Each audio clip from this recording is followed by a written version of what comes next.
হঠাৎ তার চোখ পড়ে খেলার দিকে। তিনি অবাক হয়ে দেখেন তার ভাগ্নেও সেখানে দুর্দান্ত খেলছে।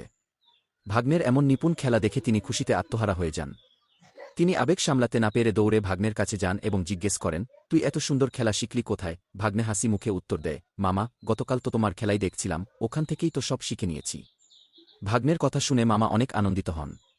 তখন ভাগ্নে তাকে তার পছন্দের কথা মনে করিয়ে দিলে মামা কিছুটা আবেগপ্রবণ হয়ে পড়েন। তিনি বলেন, আমারও অনেক বড় স্বপ্ন ছিল দেশের হয়ে খেলার কিন্তু দুর্ভাগ্যবশত একটি ম্যাচ হেরে যাওয়ার পর সব ওলটপালট হয়ে যায়। গ্রামের মানুষের কটু কথা আর নিজের হতাশা থেকে আমি নেশায় ডুবে যাই। নিজের স্বপ্নটাকে নিজেই মাটি চাপা দিয়েছিলাম। মামার কষ্টের কথা শুনে ভাগ্নে তার হাত ধরে দৃঢ়ভাবে বলে, মামা, ভেবো না, তোমার সেই অপূর্ণ স্বপ্ন আমি পূরণ করব। একদিন আমিও দেশের জার্সিতে মাঠ কাঁপাবো। ভাগ্নের এমন আত্মবিশ্বাসে মামা নতুন করে আসার আলো দেখতে পান। পরের দিন থেকেই শুরু হয় ভাগ্নের কঠোর পরিশ্রম। রোদে পুড়ে ঘাম ঝরিয়ে সে দিনরাত প্র্যাকটিস করতে থাকে। এমনকি অনুশীলনের সময় চোট পেলেও সে পিছু হটে না।